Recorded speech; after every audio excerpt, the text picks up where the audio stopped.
স্বাগতম জনাইছো আপোনালোক সকলোকে মই আপোনালোকৰ সাগৰিকা।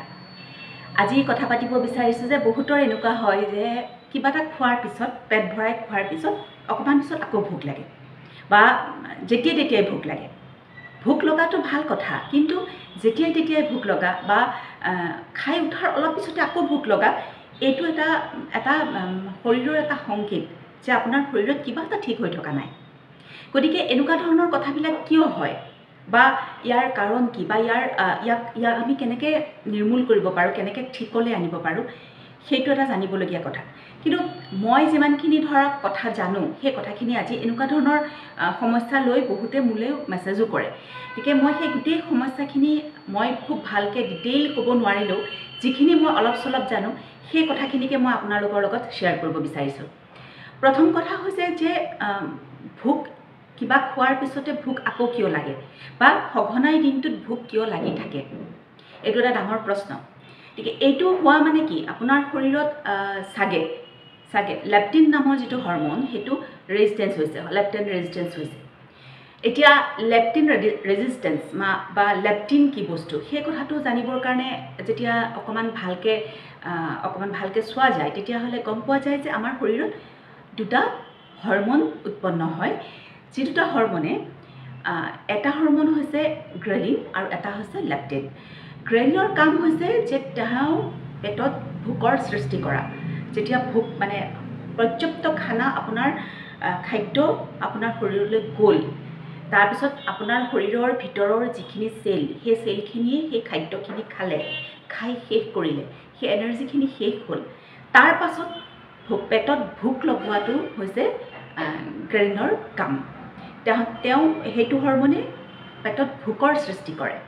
আৰু লেপটিন হৈছে যে আমাৰ এতিয়া ভোক লাগিছে, আমি খাদ্য খাইছোঁ, পেট ভৰিছে, আমাৰ চেলবিলাকে খাদ্য পাইছে, তাৰপিছত মগজুলৈ সেই হৰমনে সংকেত পঠিয়ায় যে আমাক এতিয়া খাদ্যৰ পৰিমাণ আৰু নালাগে, আমাৰ পৰ্যাপ্ত খানা আমাৰ শৰীৰলৈ আহিছে, আমাৰ ভোক শেষ হৈছে, মানে হাংগাৰ ছেটিছফাই বুলি যিটো কোৱা হয় সেই সংকেতটো দিয়া হয় মগজুলৈ। যেতিয়া লেপটিন ৰেজিষ্টেঞ্চ হৈ যায় শৰীৰ, তেতিয়া সেই সংকেতটো মগজুলৈ নাযায় আৰু মগজুৱে কেতিয়াও গমেই নাপায় যে শৰীৰত পৰ্যাপ্ত খাদ্যবস্তু আহিছে। গতিকে যিহেতু আমাৰ হাংগাৰ ছেটিছফাই নহয়, আমাৰ মানসিকভাৱে আমি শান্ত হৈ নাযাওঁ, তেতিয়াহ'লে আমাৰ খোৱাৰ পৰিমাণটো বাঢ়ি গৈ থাকে। গতিকে ই এটা আচলতে হৰমনেল কথা, হৰমনেল ডিষ্টাৰ্বেঞ্চ, মানে হৰমনেল অসুবিধা। আৰু কিছুমানৰ হয় ইনচুলিন ৰেজিষ্টেঞ্চ, তেতিয়াও ভোক সৰহকৈ লাগে। ইনচুলিন ৰেজিষ্টেঞ্চ কি, যে আমাৰ শৰীৰৰ ভিতৰৰ চেলবিলাকে ইনচুলিন হৰমন দ্বাৰা অনা যিবোৰ খাদ্যবস্তু সেইবোৰ গ্ৰহণ নকৰি মানে খাই এটা সময়ত আভোক হৈ যায়, খাব নোৱাৰা হৈ যায়।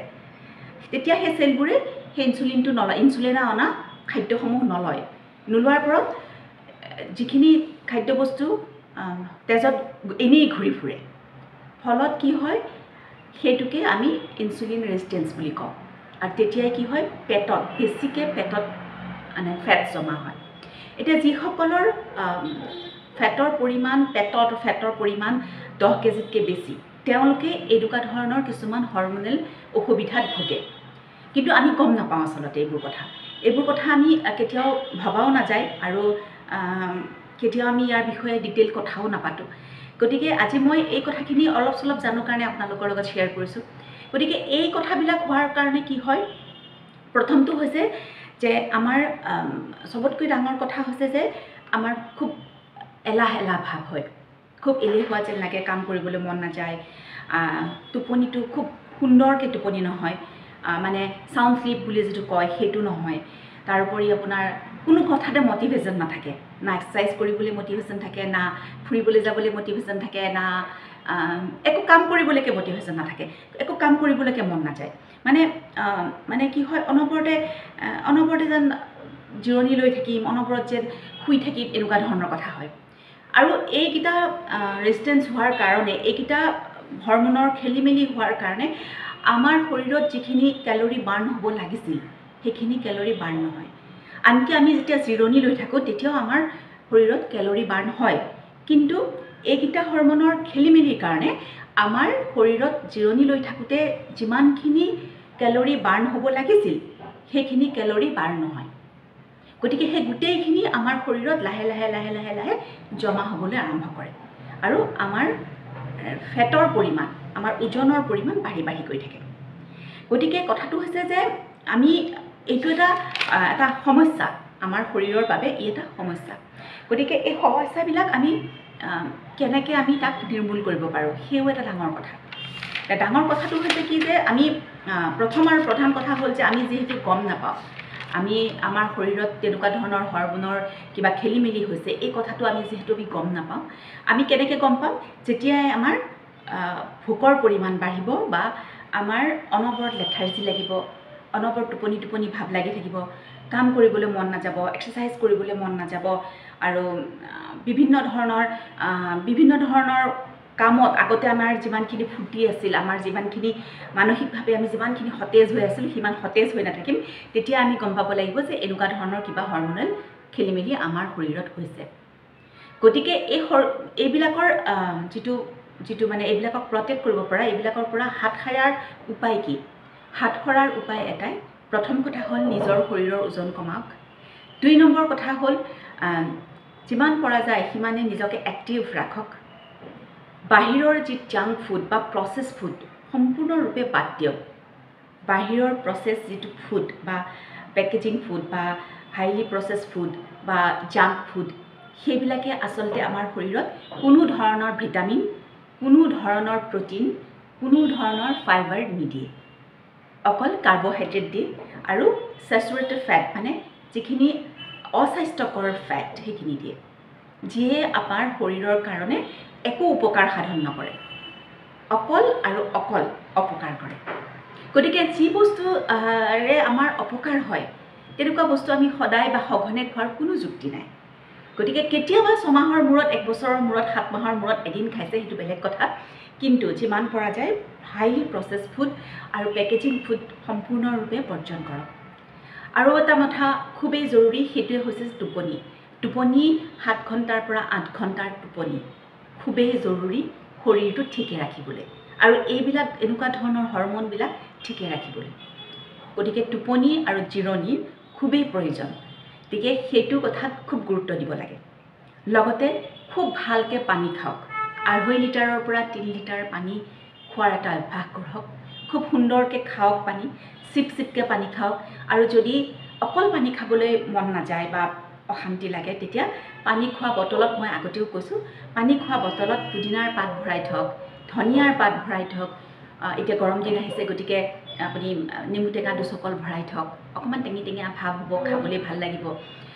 নাইবা আপোনাৰ থেকেৰা ভৰাই থওক, থেকেৰা পেটৰ কাৰণেও খুব ভাল, থেকেৰা ভৰাই থওক। নাইবা তিয়ঁহ 2 চকল ভৰাই থওক। তেনেকুৱা ধৰণৰ বিভিন্ন বস্তু পানী খোৱা বটলত ভৰাই থওক। তাৰ ফ্লেভাৰটো যেতিয়া যাব, বা ডালচেনি ভৰাই থ'ব পাৰে, তাৰ ফ্লেভাৰটো যেতিয়া যাব, তাৰ সোৱাদটো যেতিয়া যাব পানীলৈ, সেই পানীকণ খাবলৈও ভাল লাগিব। গতিকে তেনেকুৱা ধৰণে কিছুমান বস্তু মিক্স কৰি লাহে লাহে লাহে লাহে চিপকৈ পানী খোৱাৰ অভ্যাস কৰক। খুব সুন্দৰকৈ পানী খাওক, যাতে আপোনাৰ বডিটো, আপোনাৰ শৰীৰটো ডিটক্স হৈ থাকে। আৰু মই এইখিনিতে আৰু এটা কথা ক'ব বিচাৰোঁ যে খাদ্যৰ তালিকাত প্ৰটিন আৰু ফাইবাৰ খুব ভাল পৰিমাণে সংযোগ কৰক। খুব ভাল পৰিমাণৰ প্ৰটিন লওক আৰু খুব ভাল পৰিমাণৰ ফাইবাৰ খাওক, যাতে আপোনাৰ ফাইবাৰে আপোনাৰ পেটটো চাফা কৰি ৰাখিব। লাহে লাহে ফাইবাৰ হজম হয়, গতিকে ভোক লগাটো কমকৈ হ'ব। আৰু খুব সুন্দৰকৈ আপোনাৰ পেটটো যেতিয়া চাফা হৈ যাব, তেতিয়া আপোনাৰ হজম প্ৰক্ৰিয়াটো খুব সুন্দৰ হ'ব। লগতে প্ৰটিন খাওক, ভাল প্ৰটিন খাওক, কাৰণ প্ৰটিনে আমাৰ মাছল মাছ, আমাৰ মাংস পেশী ধৰি ৰাখে। গতিকে প্ৰটিন আপোনাৰ খাদ্যৰ তালিকাত সুন্দৰভাৱে ভাল প্ৰটিন সংযোগ কৰক। আৰু চবতকৈ ডাঙৰ কথা যে মই আগতেও বহুতবাৰ কৈছোঁ যে ৰিফাইন চুগাৰ যিমান পাৰে এভইড কৰক। ৰিফাইন চুগাৰটোৱে এতিয়া গৰমত এনেও মানুহৰ এলাহ ভাৱ এটা থাকে, তাতে যেতিয়া চুগাৰ বা চেনি থকা বস্তু খোৱা হয়, তেতিয়াহ'লে সেই এলাহ ভাৱটো আৰু বেছি হৈ যায়। গতিকে যিমান পৰা যায় চেনিৰ পৰা, ৰিফাইন চুগাৰৰ পৰা দূৰত থাকক, মিঠাৰ পৰা নহয়। মিঠা খাওক, ময়ো খাওঁ, আপোনালোকেও খাওক, নেচাৰেল যিটো মিঠা সেইটো খাওক। বিভিন্ন ধৰণৰ ফ্ৰুটছ খাওক, খেজুৰ খাওক, আপোনাৰ দালচেনি খাওক, তাৰোপৰি গুড় খাওক। গতিকে বিভিন্ন ধৰণৰ আছে মিঠা খাব পৰা মানে উপায়। গতিকে বিভিন্ন ধৰণৰ মিঠা খাব পাৰে, মিঠা খাওক কিন্তু ৰিফাইন চুগাৰ নহয়। গতিকে ৰিফাইন চুগাৰৰ পৰা দূৰত থাকক আৰু এইখিনি কাম কৰক আৰু যিমান পৰা যায় নিজকে এক্টিভ ৰাখক। পাৰিলে 1 ঘণ্টা নহ'লেও অন্তত আধা ঘণ্টা 45 মিনিট সময় নিজৰ শৰীৰটোৰ বাবে এক্সাৰচাইজ কৰক জোৰ কৰি। এটা সময়ত দেখিব এই গোটেই হৰম'নবিলাক আপোনাৰ সংযম হৈ গৈছে, আপোনাৰ হাতৰ মুঠিলৈ আহিছে আৰু আপোনাৰ এই সঘনে ভোক লগা বা অনবৰতে ভোক লাগি থকা বা খাই উঠি আকৌ ভোক লগা এনেকুৱা ধৰণৰ কথাবিলাক নোহোৱা হৈ গৈছে। মই আশা কৰিছোঁ যে মোৰ এই কথাখিনি আপোনালোকৰ জীৱনত অকণমান হ'লেও আপোনালোকক সহায় কৰিব, অকণমান আগুৱাই যাবলৈ সুযোগ দিব, সহায় কৰিব। মোৰ ভিডিঅ'টো এতিয়ালৈকে চাই আছে তাৰ বাবে ধন্যবাদ।